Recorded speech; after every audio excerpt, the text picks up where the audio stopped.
Good evening. My name is Peggy King Jorde, and I am a cultural projects consultant. My history with African burial grounds and projects like this is that I worked for Mayor David Dinkins back in the day when the rediscovery of the African burial ground in Lower Manhattan was uncovered, and I was in the Mayor's Office of Construction working at that time, and I kind of fell into the work around how do we recognize and how do you balance construction and deal with development and cultural resources that are important to communities. And of course, most of you know about or have heard about the struggle with the African American community and those who were in alliance with the African American community trying to halt the federal building.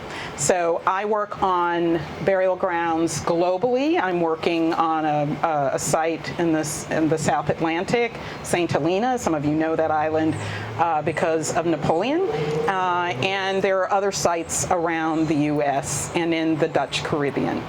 So I am serving as the cultural projects consultant on this project and the subject expert, along with my amazing colleague, and I'll let her introduce herself. Okay. We're both amazing, yes. And this is very much so a full circle moment for Peggy and me because I too have my roots in the Lower Manhattan, New York African Burial Ground Project. In this work, I was a member of the research team at Howard University and continued, along with Peggy, being connected to the project moving forward. You all are probably aware that that project was the most sophisticated interdisciplinary bioarchaeological project that's really ever been done. And in the past 30 years since the project took place, there have been a lot of legacies, including the Inwood Sacred Site. The work that I was trained to do there went beyond skeletal biology. We had to do community engagement. We were required to do tours. We came and engaged with the Office of Public Education and Interpretation in New York periodically. So many of us who worked on that project continue to work with wonderful people like Peggy, and often we serve as bridges between, say, the archaeological research that takes place in development projects and the engagement. Okay, so we're kind of going to wing it. What I'm going to do is I'm not going to give you a full history of the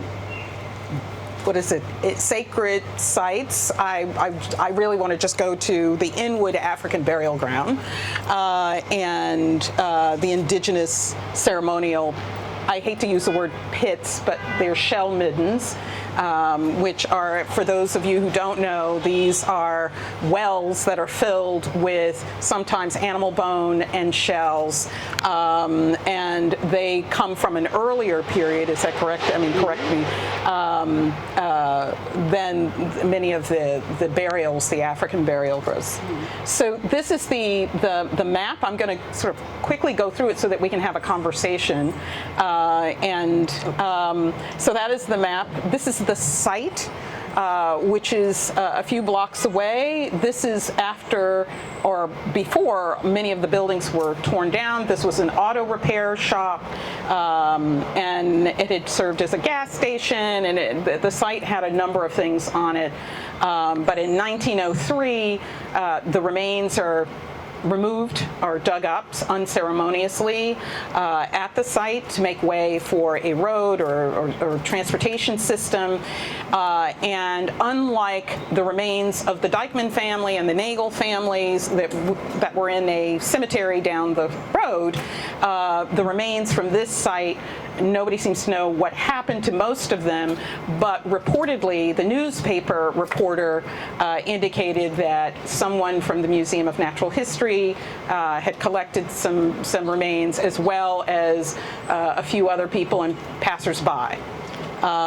So we didn't know what happened to the remains, but as the consultant for BRC who purchased the site, and what I should do is back it up a little bit. BRC, for those of you who don't know, the Bowery's Residence Committee, it is a nonprofit organization and a leading organization in building and offering services for people experiencing homelessness. And so they were in search of a site to serve this community in building a shelter for men. And after they bought this site, they found out some of the history and paused whatever they were getting ready to do, the development on the site, to rethink how to proceed. Now, I will say to you that the president of the organization was very familiar with the African burial ground and knew me because we worked in the mayor's office together. And he knew the kind of work that I was doing and the kind of challenges that I faced in city government when it came to dealing with these kinds of sites. So fast forward, BRC takes the lead in identifying stakeholders, and it morphs into listening sessions, an advisory group, bringing on subject persons who are seasoned in this area, including Dr. Watkins and myself. And as a result, the advisory group that had been formed pulls together through a visioning portal, recommendations for how to treat the site. It was the consensus of the community, the descendant community, and the broader community and the local community that the development should move forward because there was a commitment on the part of BRC to make sure that if they developed the site, that there would be a memorial, there would be some recognition beyond a plaque, but space that would be given over and reserved for memorializing and speaking to this history. And even if they decided to walk away, which they were prepared to do from the site, they were just as committed to making sure that something happens with the site, or that the site was treated with integrity and respect. So I'm just taking you quickly and I'm going to move quickly through these. These are going to be pages from the recommendations report that had been presented online after we did a series of listening sessions. Some members of the community who were really, really very supportive and wanted to come out, and repeatedly came out and attended sessions, joined the advisory group, and that group pulled together recommendations to BRC about what they thought they envisioned, which, in terms of design or even just the treatment of the site and what should happen. And so there were resolutions about the physical reminder, that it should be a permanent physical reminder, conversations around cultural and spiritual aesthetic, making sure that it authentically reflects African and indigenous cultural spiritual aesthetics, that it's a peaceful place of refuge for descendants, BRC residents, broader community to reflect, repair, and feel, the feel and learn. Historical significance, and the place is a site of conscience, public engagement. So these are the resolutions, and then we move on to, in terms of public engagement, and I will say, what Dr. Watkins and I, more than anything else, that's the soul of any project that we do of this kind, is community or public engagement, and particularly targeting the descendant community and the indigenous community, the community where the site has the most value. we understand that it's valuable to the community, the larger, broader New York community, but it has a cultural tie, a deep cultural tie. So we spent a great deal, and credit to BRC and to the Dyckman Museum for really helping to facilitate and buoy the community as it went through and had conversations around this. So recommendations, the top recommendations: dedicated sacred space, visitor community, resident descendant engagement, like continued engagement, interpretive component, the historical and cultural integrity, neighborhood impact, visual and interactive, memorial art and design honoring African and indigenous people, history and culture. So that is to say, we created, through BRC's team, we created a visioning portal so that there were a series of questions, and members of this community-led group provided lots of feedback, and we took that feedback and distilled it to come up with these recommendations. Next. So then, in terms of talking about space, this is a distillation of considerations that the community said that they felt was important, that it must have permanence, sacred communion, that there be an inner chamber away from distraction, respect and dignity, convey, acknowledge, celebrate African and indigenous people, history and culture. Process should include humanistic and collective approach, hearing all voices. Programming was incredibly important, broad feeling of welcome and open to the public, correct historical wrong, explore, unpack, achieve greater understanding, honor and recognize the importance of this sacred site to communities of color and to the city of New York, separate areas for spiritual reflection and research and documentation, indoor and outdoor seating, meditative space, and depiction of land in former times and experiential. So this is the wish list that was put together. Garden was very important to the garden space, contemplative, a memorial garden, inner chamber, and these are words that came from the community and that they used, and that they felt very strongly that the exterior space or the garden space should ring true. Navigating the neighborhood, institutional collaboration, so that is why Dyckman Farmhouse Museum is our lead cultural institution. BRC is not interested. It is not interested in running that, so it makes sense because this is also part of the Dyckman Farmhouse Museum and the story here, the history here. So it is tied together.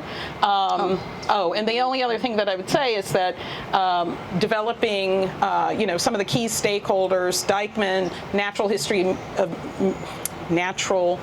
History Museum, the American Museum of Natural History, where we found that the museum has in its collection some of the remains that were dug up in 1903. So they've had them in their collection for the past or over 100 years. And we have, and you talk more about that. We'll share details about a little bit about just that whole process, because it's happening with the indigenous community all over the country, actually. Story community engagement programming, oral and written histories. And so this is a distillation of, I guess, events, and programming that is programming elements that would be incredibly important, which I think on some level the Dyckman Farmhouse Museum already has programs that they have been doing, and hopefully even before the center opens, the Sacred Center opens, that there is a move to cultivate lots of other visitors coming into Inwood who may live outside of Inwood who would be interested in connecting this story. And And design, monument, and art. So again, a distillation, compelling and permanent works of design, plantings, and art that can be seen from the elevated subway platform, the street, the school, or car. The sensibility there was that community members felt that there should be something iconic that marks this place as a sacred place, as some place that is that has this unique history tied to both this institution and the community. Opportunity for large-scale permanent works to be integrated into the building, exterior sidewalk, windows, tiles, garden gates, plantings, color pattern, meaningful inscriptions. Opportunity to engage African American and Lenape descendant artists, designers who will contribute an authentic understanding and aesthetic interpreting the site's sacred historical and cultural significance. So as a part of the design team, we have Joe Baker, who was I don't know that if he was the founder, or I certainly know that he was the director of the Lenape Center downtown, and he's also an artist, and he is part of the design team along with Jack Litch Gardner Architects and Elizabeth Kennedy, a landscape architect who is credited with working on the African Burial Ground National Memorial downtown as well. Next. So I'm just going to walk you through things that images based on what we just went through, thoughts from the community, thoughts from the descendant community and the indigenous community. And these images are images, when we talk in the design team, we try and find images sometimes that inspire or are responsive to what the community has talked about. So when we this is an image that one of the architects pulled up, and we had a conversation once about sweetgrass. And if any of you have gone to South Carolina, sweetgrass baskets, that kind of thing, well, sweetgrass is in a lot of areas. I mean, there was sweetgrass here in the New York area, maybe a different kind, but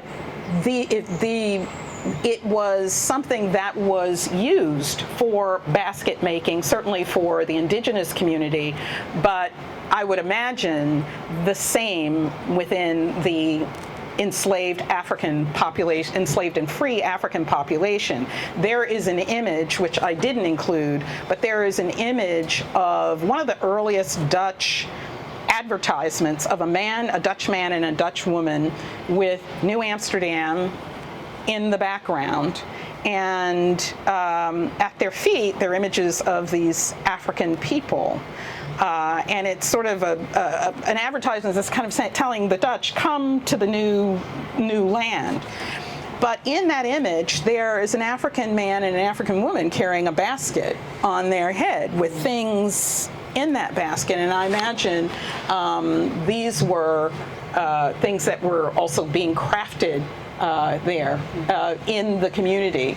So thinking about perforated enclosure, because if you're walking along the street, if this were something that was partly enclosing an area where the reburial actually happens, how do you see through it? Reminiscent of the sweetwater grass or sweetgrass, and then thinking in terms of iconic, intercultural, cultural footprint, thinking about elements or design elements that resonate with both communities, indigenous as well as African. Next slide. Again, we're looking at the basket and basket weaving and the organic shape of it. Next slide. And then Joe Baker, one of the things that he talked about is the significance and the sacredness of the sassafras leaf.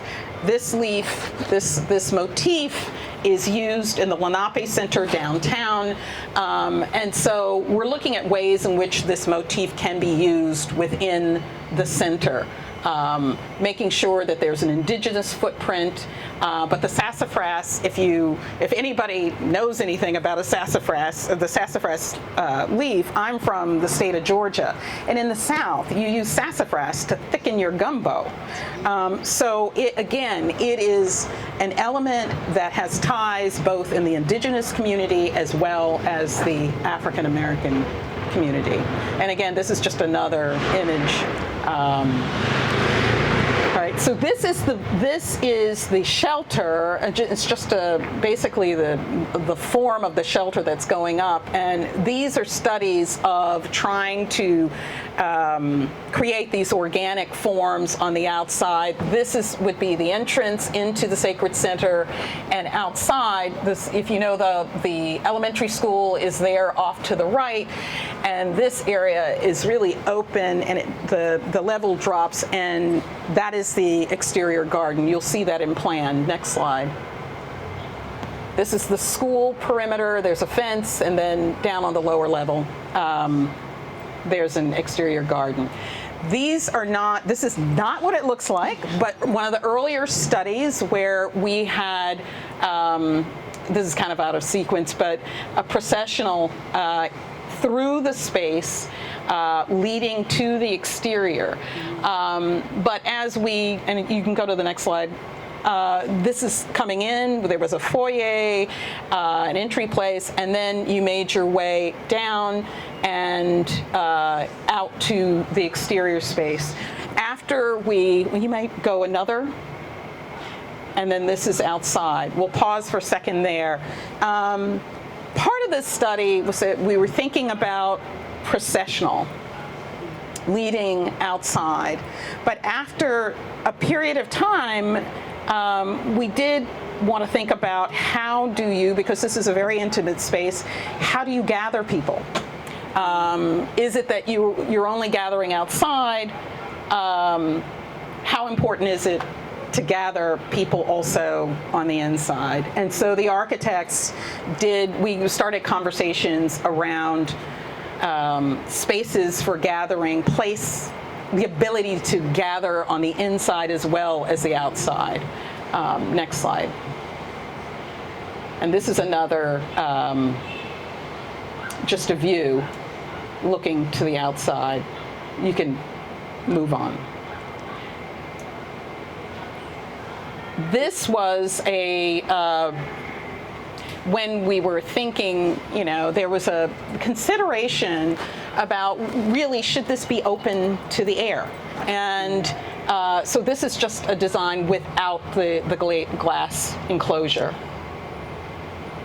Okay, so architects started talking about, well, if it's a gathering space, what kind of aesthetic, what kind of typology ties into gathering? Well, in the South, for some people, I don't know if you've heard of these, so they're called praise houses. And in plantations in the South, certainly in the Carolinas, praise houses were very tiny, intimate houses where enslaved African people met. And it was for praising, but it also for engaging in all kinds of cultural traditions, song. It's where decisions were made. It's where the community came together in a world where they weren't really afforded that kind of cultural identity of coming together. So this is just to give you a sense of the streetscape we talked about, and I'll get back to the praise house piece. So this is on the outside of the building. There's been discussion about planting trees and the opportunity for the community to create a memorial alley of trees and planters at the base of the trees. Next slide. And this gets back to the praise house, a place for ceremony and community. Next slide. And so this is a praise house I don't know, it's in Beacon, but they use it for a number of cultural events and ceremonies. So just to give you a sense of how these places are used today, art form. Next slide. So now we got rid of the ramps and moved to more of a place that would, if this is the entrance, this is the entrance from the street, processional here, down into a place for gathering and contemplation over the garden and the burial mound. The burial mound comes back to us because the architect, as I mentioned, the landscape architect Elizabeth Kennedy, who worked on the African burial ground downtown, if you've ever visited, there are burial mounds. It is a language that everybody understands. You don't have to explain it. It doesn't matter what culture you're from. When you know that you're in a sacred place like that, you know that that place, that piece, symbolically has the kind of significance. You understand it. Nobody has to. And so it also is reminiscent, again, tying culturally to both cultures, Native American mounds, next slide, that there are samples of that through, in many places. And so we revisit it here in the exterior area, ancestral mound and reflection, a place for reflection. And then this is the last slide, the African burial ground, so that you understand the part of it being repeated. And in what we've also talked about is the fact that when this burial ground was open, the burial ground up here was probably open. These are populations that were living in New York at the same time. So sorry, that was a fast forwarding. Yeah. Okay. Do you want to? I will just say briefly, because we do want to open it up for discussion. Peggy mentioned, and you saw the mounds, and the mound being a sort of very common language for burial and the sacredness of burial. We did not realize when we started the project that there were ancestral remains from the site at the American Museum of Natural History. But when you think about it, if you kind of understand the history of science around biological anthropology, skeletal biology, the teaching of anatomy, this is something that is unfortunately very much so a part of that history and culture. And so even though we were surprised to find out that there were ancestral remains there, initially it became not a surprise because of the history. But what's really, really exciting, and one of the many reasons why, the fact that the executive director of BRC, Peggy, myself, all of us have this history. And the reason why that history is so important is because in the process of doing this work of repair and memorialization, it's new. It's entirely new territory. And so it's really important to be able to draw on institutional memories and histories and past experiences as part of kind of steeling yourself for going into the unknown. How many of you are familiar with NAGPRA, the Native American Graves Protection and Repatriation Act? Anyone? So that's a federal law that mandates that Native American ancestral remains, artifacts, sacred objects that are associated with federally recognized tribes are to be repatriated by museums and institutions that are holding their ancestral remains and sacred objects. There's no such thing for African descendant remains or anyone else's remains for that matter. And while we have NAGPRA as a sort of framework to draw upon, it doesn't necessarily fit. There's not a one-to-one correlation between Native American repatriation and the repatriation of, for instance, African descendant remains. So this familiarity with the past processes of memorialization are really important.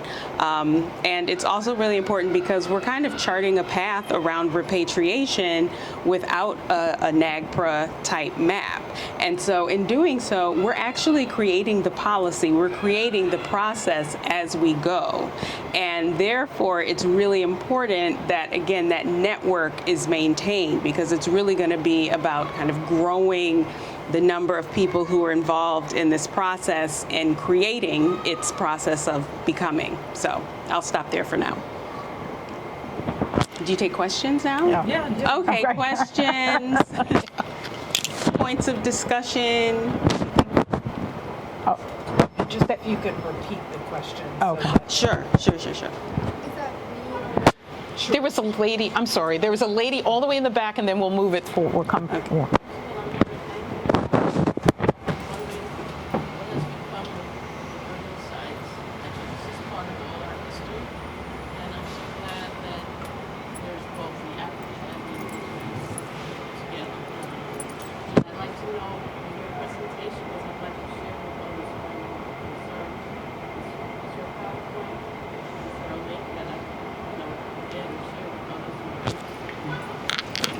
Thank you so much for that. So the question you are asking about where to find the information that we shared here and the history. There is history. Is there history on the Dyckman site? There is, And then- this presentation will be available in a couple of days on our website as well to share. Okay. And also the BRC. And BRC, yeah. I was just going to, /Inwood. right. Certainly including the recommendations, the full report. Right, the full report. And I thought that was actually on the full report at one point, but maybe not. It is. I think it is. Okay, It it is. is. Yeah. Okay. Yeah. Did you have a question, though? I think you had a question, and then? So, like we've just talked about, like I'm a journalist associated with Columbia Journalism School, and me and my co-reporter, we are here because we're interested in what you have like already presented. And I have a question for like maybe for Jorde. So as you've introduced yourself, you worked with like NYC like mayors for that kind of thing. So I'm wondering, so what's your standpoint when city development conflict with the protection of historical or cultural heritage? So first of all, we have to say welcome to our Columbia School of Journalism students who are here. And you asked that question as part of that cohort.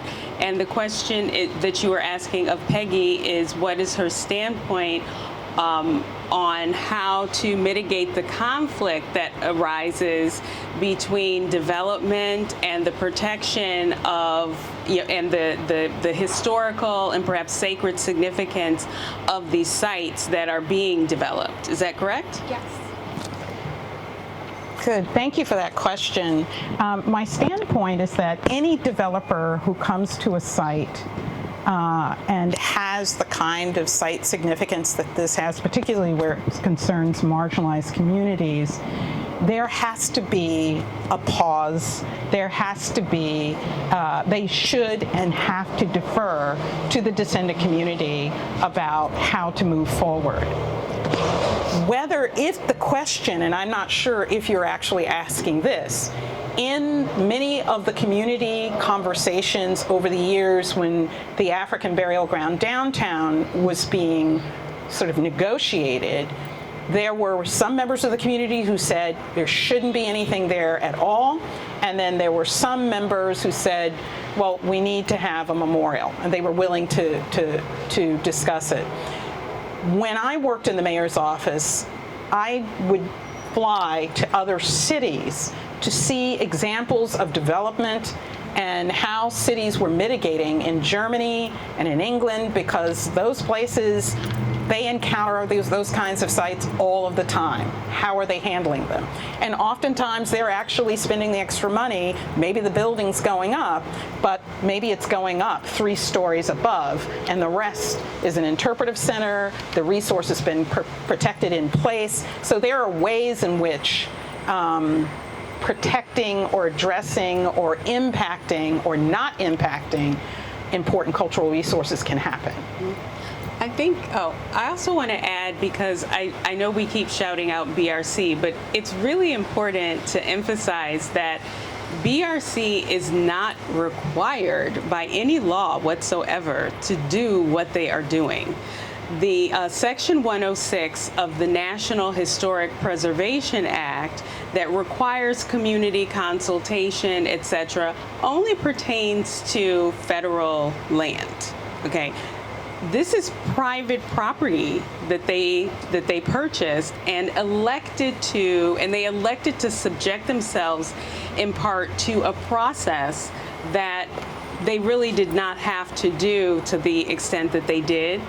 And I think it's important to highlight that, because there is a sense, and it is often the case that developers, there is tension between developers and historic preservation, et cetera. But it's really important to highlight these moments when, in the process of development, the organizations choose to do the right thing, and they serve as a really important model that kind of lends to other development projects incorporating these important pieces into them. Thank you. Hi. And then, If I'm Bob Hubbard, I live nearby. So are you seeking the return of any of the remains that the American Museum of Natural History has? And if so, what are the prospects of that? How would they be displayed, and other plans that might flow? I mean, I recognize that there's all sorts of, separate and apart from, these kind of things. The Greeks are fighting about the Elgin marbles. There's all this stuff that comes up. And I just wonder what your experience has been. well, what I will say for now, because this is, as I said, this is in process, right? This is all in the process of becoming, as everyone is willingly coming to the table to explore these possibilities. And that includes the American Museum of Natural History, which already has a record of working with a range of communities, including, of course, Native American communities in repatriation. It's often the case that tribes are don't necessarily have the capacity to house the ancestral remains and sacred objects that were taken from them. And so museums will enter into stewardship agreements where they continue to care for the remains and the sacred objects until the tribes have space and the capacity to do so. So this process, this possibility, the exploration of possibilities around repatriation are taking place in that vein, right? So Peggy and I have, gone and met with folks who are involved in repatriation at the museum, and I think everyone is in agreement that if it is indeed possible to have these remains reburied from the site from which they were taken, everybody wants to facilitate that. So that's kind of where we are. In terms of an official process, I don't know that we'll be able to lay that out until after it's done, because this is something that's kind of never been done before. Yeah. Each one of these cases is unique in its own way and new. Yeah. Yes. Yeah, first I want to thank Ms. Jorde and Professor Watkins for excellent speech, and I really appreciate all your efforts for the whole process. So my question is for Professor Watkins. So my question is, are people, especially African American community, familiar with this project? That's a great question. So again, welcome this is another one of the Columbia School of Journalism students who's here. And your question is, do African descendant groups, how many African American communities folks know about this burial site? I don't know that I have exact numbers, but what I will tell you is that there is a growing movement across the country, and there's certainly an international diasporic component to it, where many African American communities are very attuned to the history of burial sites, you know, that where their loved ones were once laying or still lie, have been paved over and are now parking lots, or there are buildings like City Hall on top of them. And there is a movement, and there are collective elements to it that are growing to figure out how to engage in a process of repair and to restore the recognition of the site as being sacred, as being a burial site, not just a parking lot, not just a. And so there is that is something that is very much so a part of the public consciousness, if you will. Can I add? Absolutely. And I just want to add something that's really important that Dr. Watkins mentioned, that with the African burial ground downtown, it really set the bar for how we respond to these kinds of sites, to specifically African American, you know, America's African history. But it also lit a fire such that when I mentioned at the top that I am working on projects all over the world, I am, and the project that they all look at is the New York project. Yeah. I mean, in fact, I'm involved because people call me and say, oh, you worked on that project, can you help us? The second piece, as we think about the movement and whether somebody knows about this African burial ground, there are many, and I would say that there's also a movement within this movement. Absolutely. To tell people that this story, this history of the transatlantic slave trade is not bound by landmass. It is a global story. So everybody who's sort of lit a fire in all their various communities and islands and wherever they are, we're all beginning now to communicate with one another. There is an African Burial Ground Alliance that I'm working with, and an activist group based in the Netherlands and St. Eustatius, and they tap into, I'm sitting in on meetings with them, as well as certain members in England who are part of the various African diasporic, community, in reclaiming cultural goods from museums all over the world. So it is a big movement, and it is one where we're now trying to cross the oceans to tap into one another, to say we're fighting the same fight. We're trying to do the same thing. And what are your challenges? And here are our challenges. Do you have a question? You're like, no, I didn't have one. I thought you had your hand up. Yeah. You have a question. You're right. See, that might be what it is. So apologies, I missed the first 6 minutes of your presentation, so the kind of the opening statement of like why we're here. But there are a couple of things that. So I'm just a resident. I'm just a resident. I knew about this because somebody else who's very active locally told me, not about this event, but about what's happening at the site, because someone just told me the story. Hey, did you know they were going to break down and blah, blah, blah, right? But that thing that you just said about it was private property, and someone asked the question, it's like, what do we do here, essentially, right? And that constant tension that's always going to exist between development and what do we do here? I don't know anything about the grounds downtown. Like, what was that? Was that also private property and somebody had? No, that was federal property, and they were forced to adhere to Section 106 of the National Historic Preservation Act. Oh, even though it was not Native Americans, or? Yeah. Oh. Yes. Mm-hmm. So in other ways, pun intended, you're breaking ground also just in terms of beyond policy, but even just the application of like who the who's are. Absolutely. I mean, again, the executive director worked with Peggy during the time that the African burial ground was uncovered. So he had that institutional knowledge and memory of that project, such that as executive director of an organization that purchased private property, he kind of had this as a reference and saw what could come out of it and elected to do it. Yeah. But had he not been the who, we're not having this conversation. Yeah, That quite is the truth. possibly Yeah, true. absolutely. Quite possibly true. So my question on the question is essentially, what work is being done today as you map through this process to memorialize, to document, to capture, so that the story of the story can continue to be told on a global level, so that there's an opportunity to put potential pressure on the private developers who may encounter this when it might be completely against their own self-interest.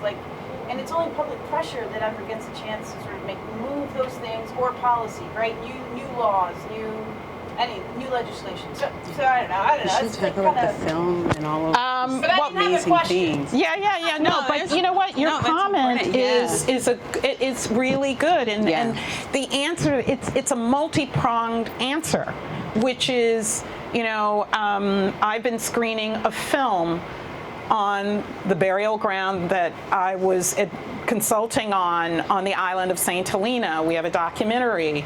It was a British-based documentary, and a young woman, a Namibian woman on that island, she's not from the island, but she, similarly to me, was working for an airport construction deal, and they have a huge valley with upwards of 10,000 burials there that are disturbed all the time. And so she reached out to me to say, how do we handle this? What do we do? So people, I think, as it's called, thank you, it's called A Story of Bones. I mean, I don't want to hawk that. Yell it out right. It's called A Story of Bones. It was on PBS. We premiered at the Tribeca Film Festival. We didn't premiere in the UK because the BBC was supporting us, and they backed away from it because we were critical of the British government.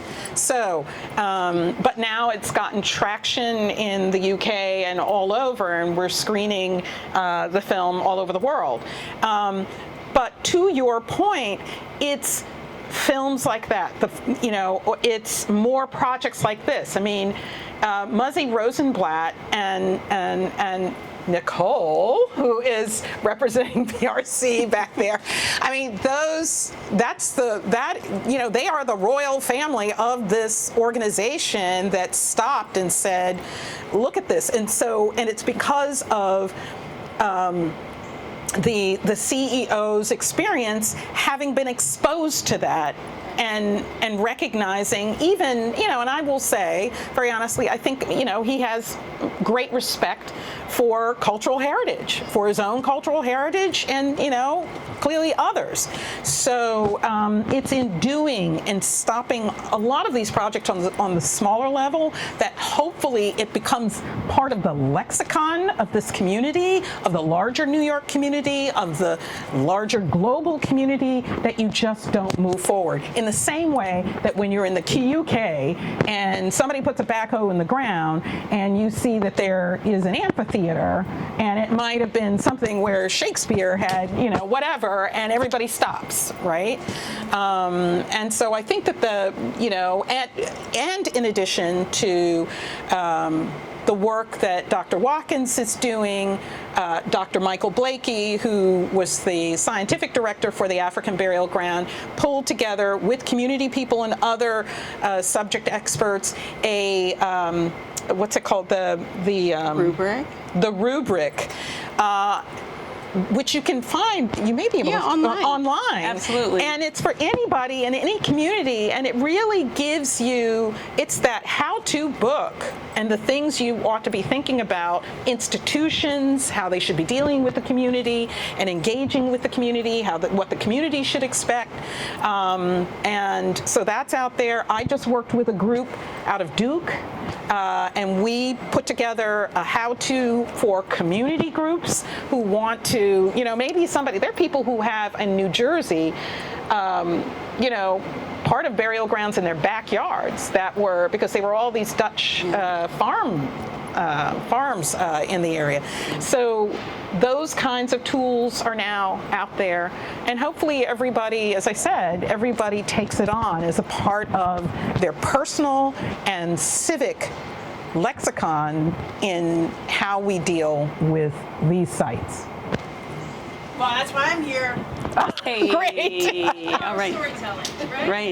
Yes, That's what absolutely. it's about. Yes, the power of storytelling. Yes. Stories and other books that are being written. Yes. will be released. Yeah. That's right. Here That's that we're right. aware of. Yes. Yes. Anthropology. Oh, yes. Anthropology, which is my discipline, centers on the human experience and really telling the human story.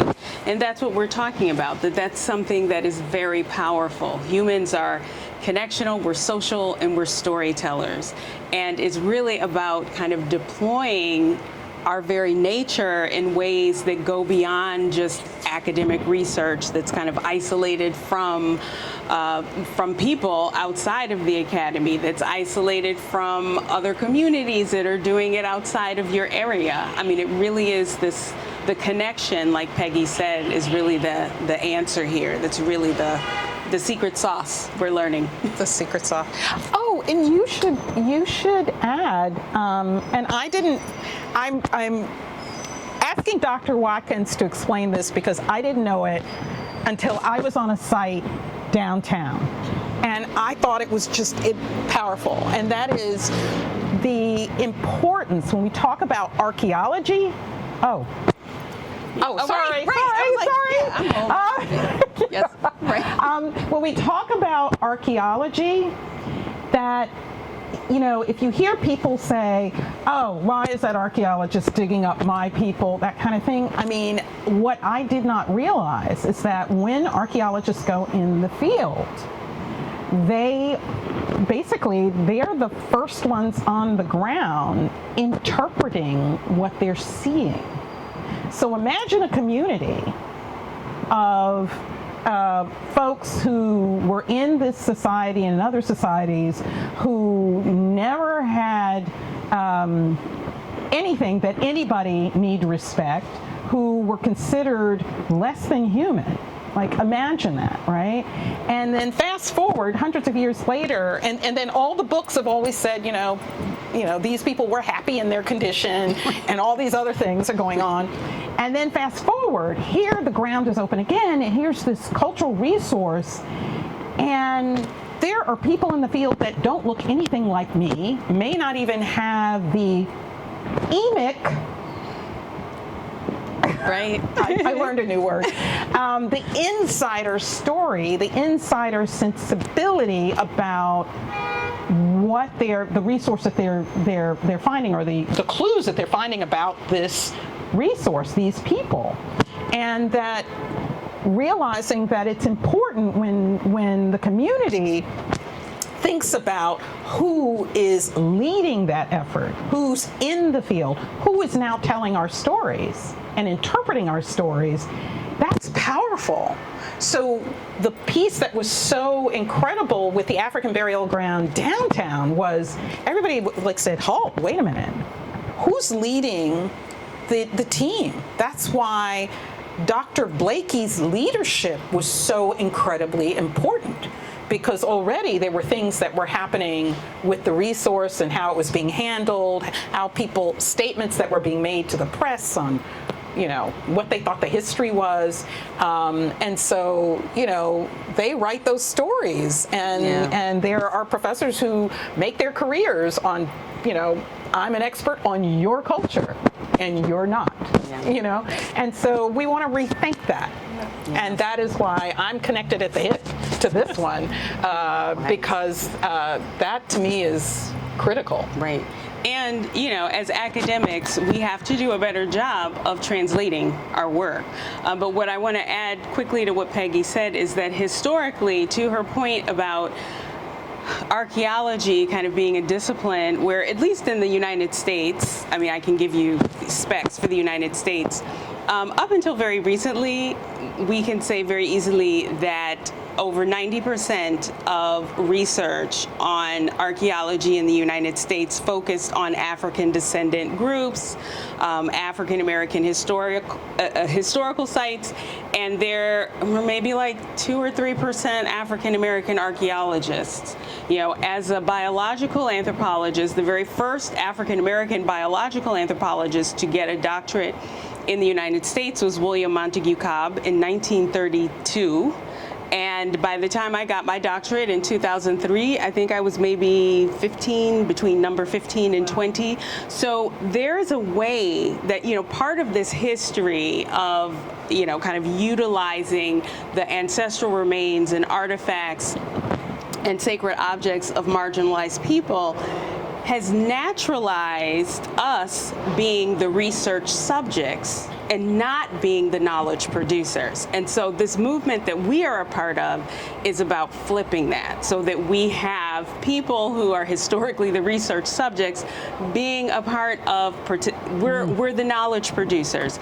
And that's why the ethical epistemology that was laid out at the New York African Burial Ground, where the descendant community was involved in shaping the research questions. They were involved in determining the language that would be used.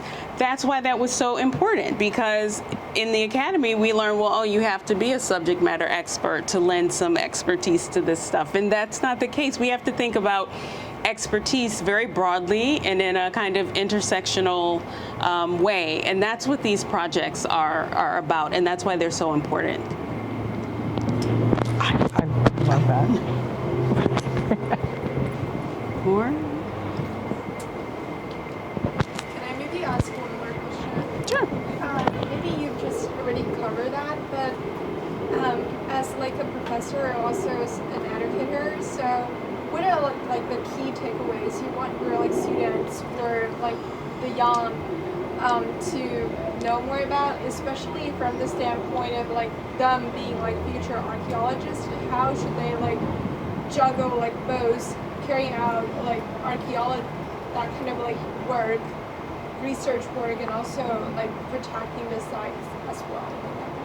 That's a great question. So she asked, how is it that we as educators kind of integrate this work into our teaching and learning experiences with undergraduate and graduate students? So how does this factor into how we develop students' interests and commitment to scientific research, while also understanding the importance of historic preservation and the ethics around this work?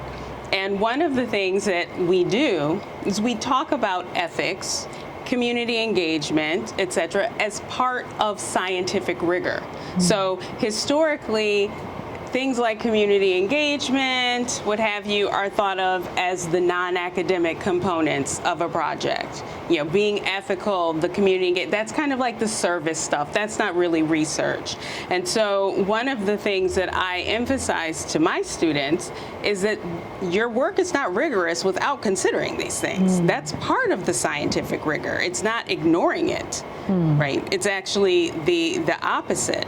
The other piece that we try to integrate into our teaching and learning, especially around, say, ancestral remains, is that we talk about the history of the acquisition of these collections of people's remains that are in these institutions, how it happened, what ideologies around some people being considered human and others not being considered human. How did that ideology factor into whose remains, whose artifacts, whose sacred objects are available for study?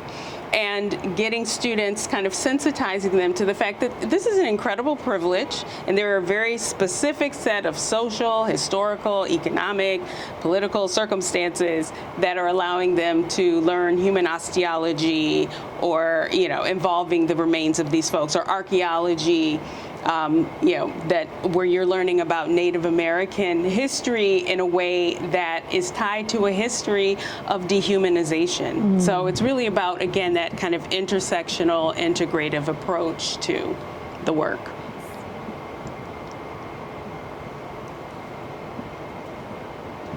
Actually, my question is more related to your stories.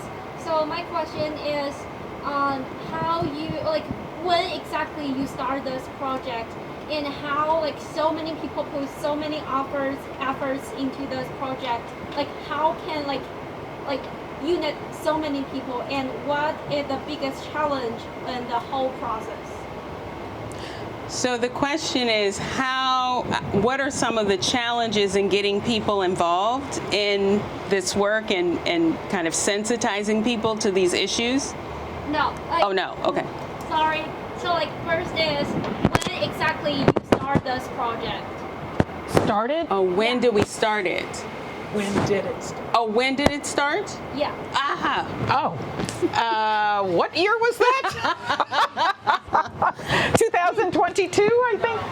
Earlier, 2021. Oh my God. 2019. Oh my goodness. History. Okay. So, sorry, 2020. It's October 2020. 2020. So we covered the history. So the early part of the end of 2020. End of 2020. December. Okay. I think you got the call from Muzzy, December of 2020. Was it? Okay. Well. And we had been Okay. doing work to raise awareness of the site for a couple of years before that.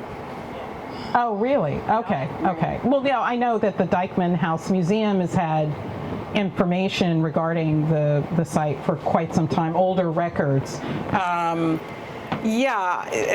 Thank you, Nicole, for that. I am older than you are. Anyway, yeah, it's been quite a while, but it slowly there were steps, conversations that led to larger conversations that led to larger conversations. So it's been going on. I think she was also asking what challenges have you seen in the project? You want to talk about it? Ups and downs.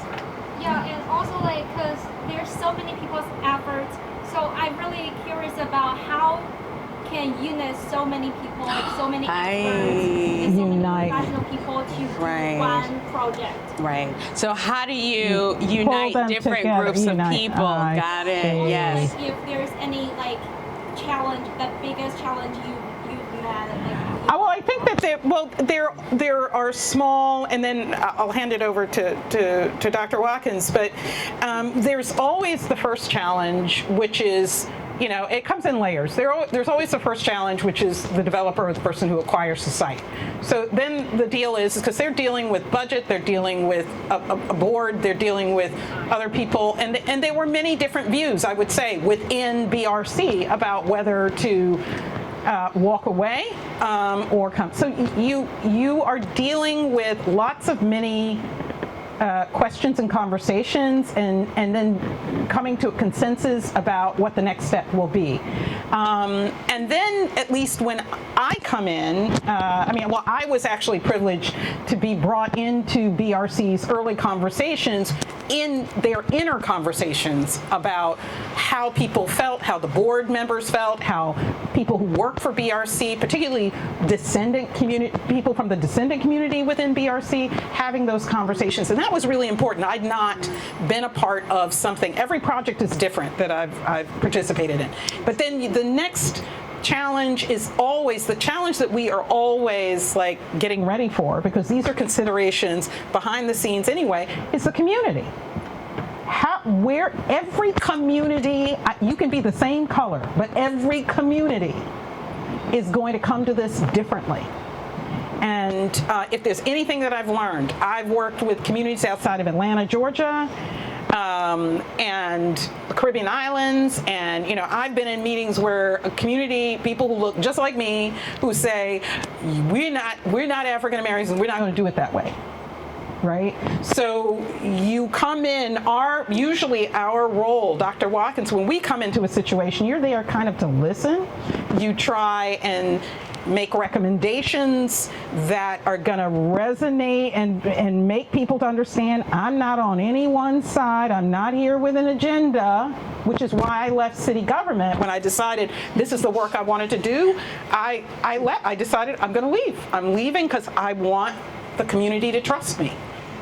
And so I think the biggest amount of work, for me at least, is working within the community, because the community is not of one mind. They will come with different everybody comes with a different idea, and at some point we have to come to consensus about how to do it. And even with the African burial ground downtown, there were people who would show up. We'd be having meetings for the whole year, and then somebody will come up that 12th month and say, "Why didn't I know about this?" And then they'd start all over again. And so, having to make people feel that they are heard, and that you're going to move forward. But depending upon who your client or who the person is who's running it, the federal government, I was in meetings before it hit the public. And those were atrocious. But I was also representing the mayor's office, so I had to be very diplomatic. I had to be very political.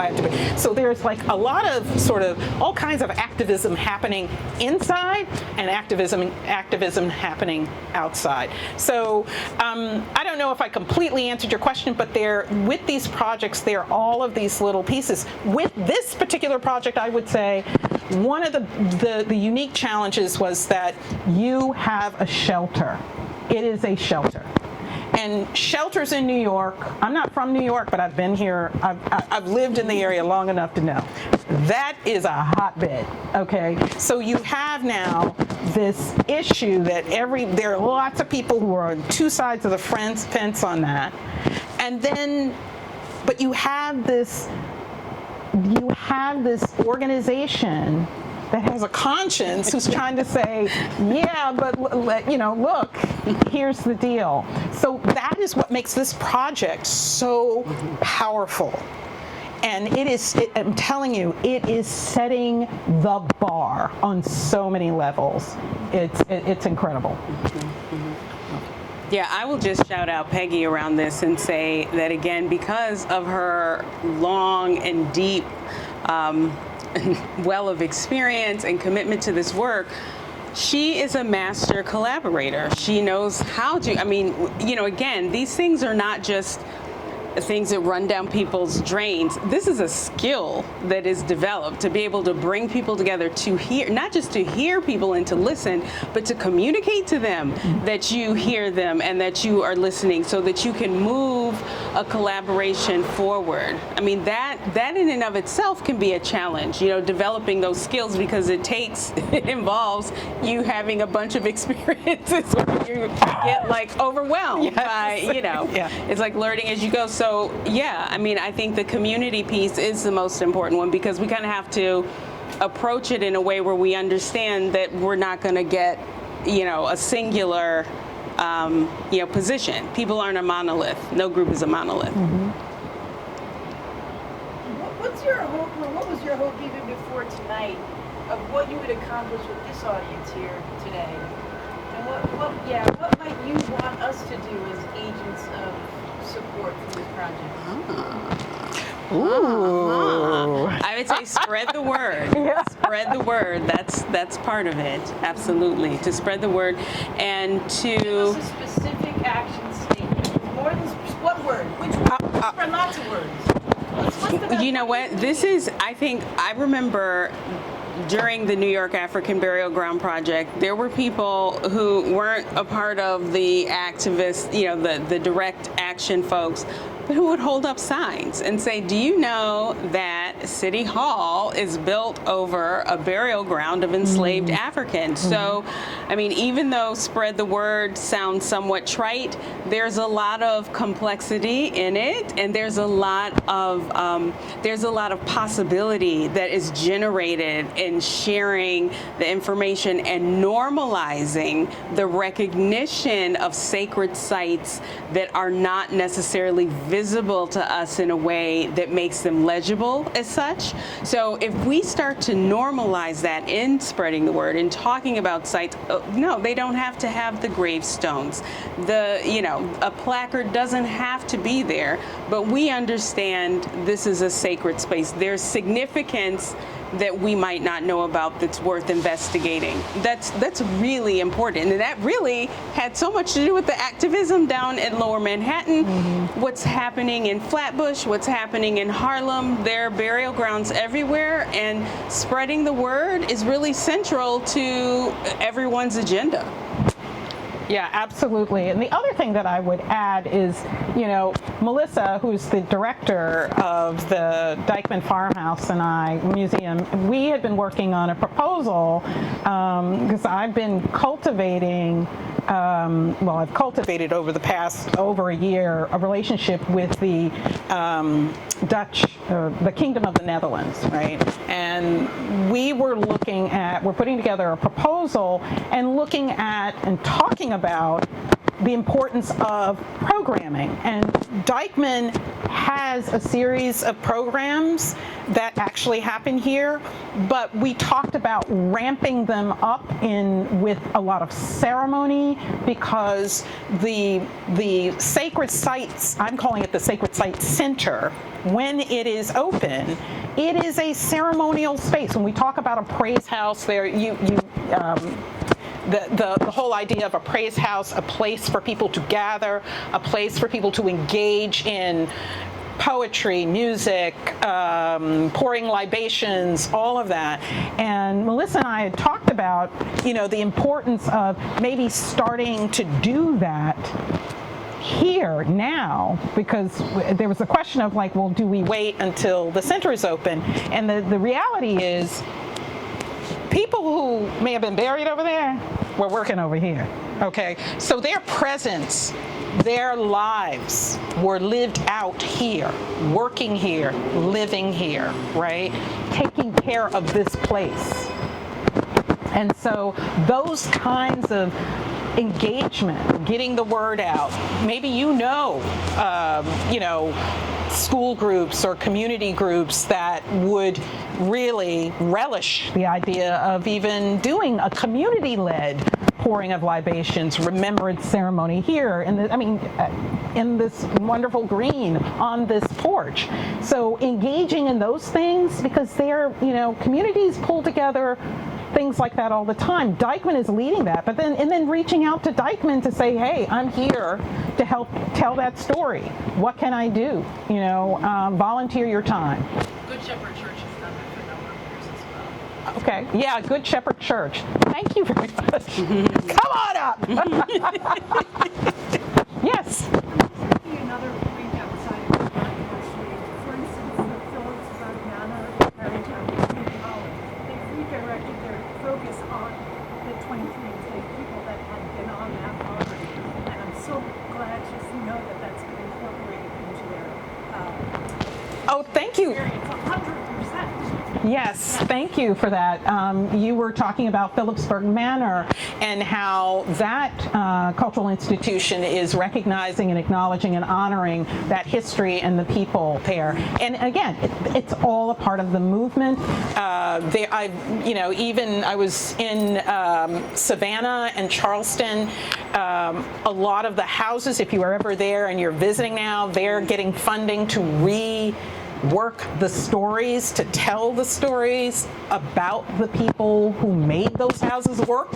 And some people, some tourists or some institutions get mixed responses from tourists. Some are not so good, some are good.